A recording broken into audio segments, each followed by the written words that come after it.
Hi, welcome to my channel, Not Your Average Weight Loss. I'm Karen, not your average Karen. Thanks again for tuning in. If you're new here, 56 years old, mother of one, going through menopause, and just want to give you guys an update first on my weight. As of yesterday, I'm down 39 pounds, 39.4 pounds, which is great. So I was thinking about what topic I want to talk about and discuss with you guys today, and actually, the topic came up while I was talking to my son. I mentioned in my prior videos that Luke, my son, I started him on semaglutide a couple weeks ago. So actually, tomorrow will be his third week.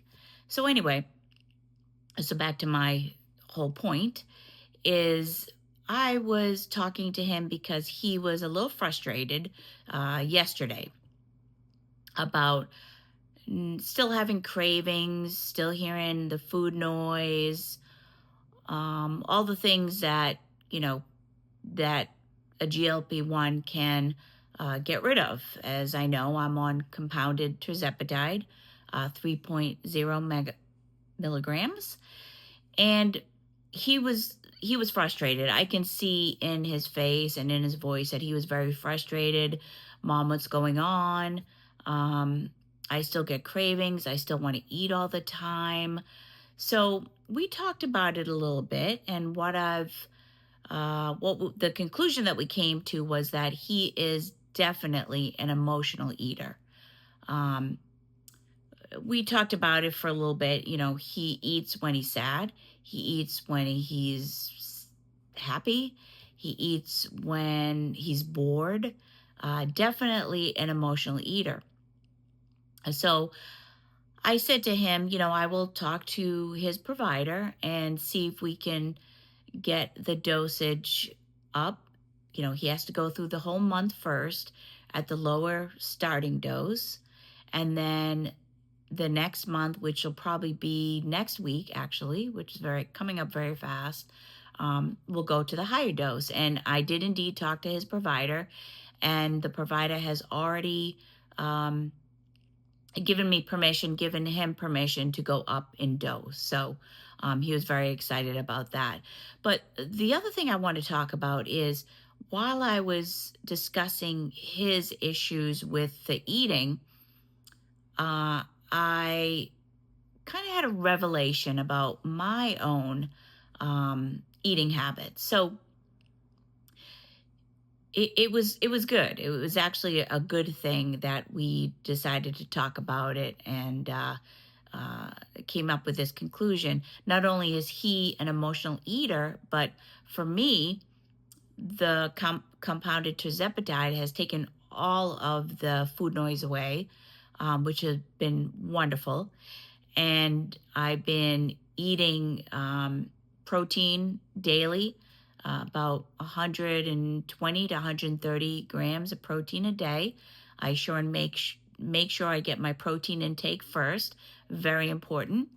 If you're new here, I do strength train every day. I love it. I'm addicted to it. So that brings me to my point.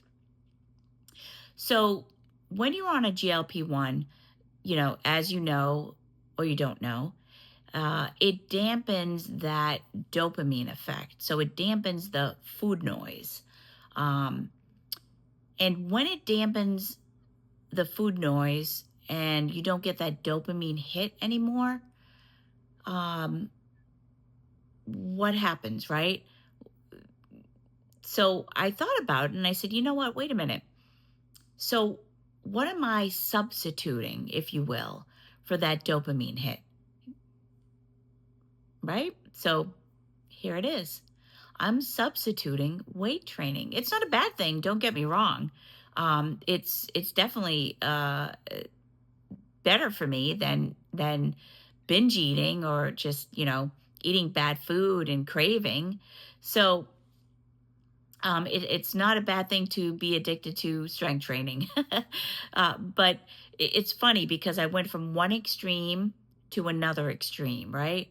And I was trying to explain this to him, and just when I got the thought of it, that I wonder if this happens to anybody else on a GLP-1, whether it's compounded tirzepatide or semaglutide or the branded um, names. But yeah, so it's strange because I get the same dopamine hit as if I was to eat like a cake, or if I was to eat um, something sweet or something processed, right? After I work out, after I strength train, I get that high. I get that dopamine fix. And it's great. I love it. I'm not saying anything is wrong with it. It's just strange how it goes from one extreme to the next extreme. Anyway, so I wanted to share that with you guys. If you enjoy my channel, please like and subscribe. And I will have a new video for you next week. Have a great rest of your day. Enjoy your weekend. And I'll talk to you soon. Thank you again for tuning in. Have a good one. Bye.